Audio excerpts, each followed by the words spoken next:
Over the last few years, we've had a number of biopics come out dedicated to famous singers, such as Bob Marley One Love, we had the Whitney Houston film, and also Elvis. And so now we have the next one, which is about Amy Winehouse, titled Back to Black. Following the death of Amy Winehouse in July 2011, there's been several filmmakers trying to make this film but have struggled to progress any further. With these sort of films, you do have to do your own research afterwards, because there will be different biases in there depending on who is behind the creation of the movie. And that is certainly the case with Back to Black, because there are events shown here where you can question their accuracy, and there are characters who are portrayed in a certain way, like Amy Winehouse's father Mitch Winehouse and her partner Blake, who come across a lot different here than they did in the Amy documentary from 2015. And just on that documentary, it was very well received at the time, and even won an Academy Award for Best Documentary Film.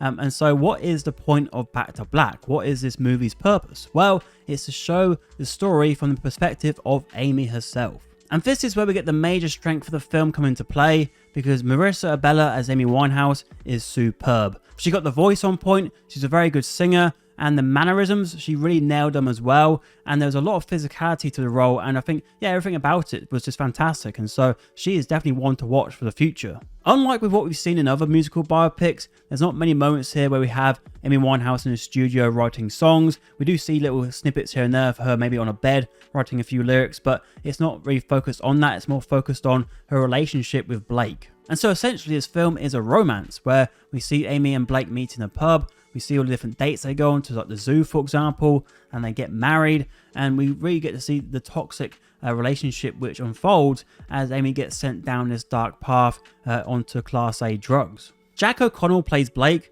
And like with Marissa Abela, he puts in a very good performance, and he has quite a captivating presence about him, and so you can understand what made Amy Winehouse so infatuated with him and why he was one of her biggest addictions. With this film being so focused on this toxic romance, it does lose a bit of steam towards the middle point, but then it does eventually get itself back up. And I think the film as a whole had a good flow to it. There were many times where we would have context behind some of the song lyrics, and then that song would eventually play. And a lot of the hit songs did play at great moments, but there was a few where you're thinking, why have these been left to so late in the film and even in the credits? Multiple times in the film, Amy says that she's not a Spice Girl, and we see a few conflicts with her and studio executives and her relationship with the media and how that progresses over time. Like at the start, she's having an interview with Jonathan Ross, it's all good, but then she has people coming up to her, and she just wants to live a normal life, but she can't because, you know, her popularity and her fame, and then that eventually turns into her being hounded by the paparazzi every single day. And these parts of her life are, for the most part, played in the background while we're seeing her relationship with Blake unfold. And there's also some imagery in the film to try and showcase what Amy's going through, but that wasn't really executed that well. It's understandable that this film will anger people because there are people being shown here to be more heroic, and the story is being told in this way when it's been told differently in the past. And especially when it comes to Blake, because he said things in real life which are not shown here clearly in the movie. Of course, I regret any drugs. Yeah. But yeah, if I would have known how it was going to develop, I would have been far more careful about the things that I was doing, the people I was doing it with. At the end of the day, the only person who knows this story to its true form is Amy Winehouse, and she is, of course, unfortunately no longer with us.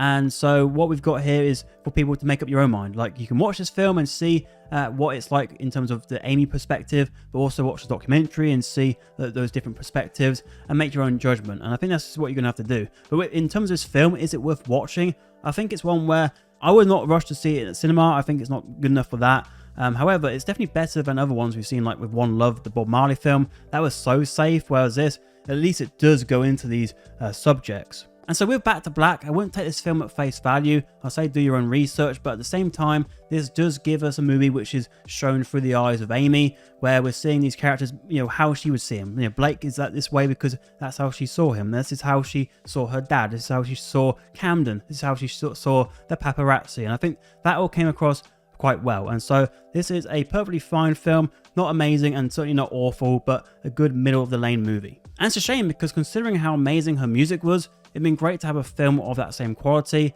but to be honest, I don't think we're ever going to see that because of how nuanced this story is. But anyway, I did enjoy listening to those Back to Black tracks, and I think, you know, if she was still alive today, she would have been a certainty to have done a Bond theme. She had that voice for that, but unfortunately she was another one whose life was cut too short. So that's just my quick thoughts on Back to Black. But if you've seen the film, what do you think? Do you think it respected Amy Winehouse? Do you think the biopic was even worth making? Do you think the documentary was far better? Let me know all your thoughts down below. And if you want to see my thoughts on something else on screen, are a couple of my recent reviews.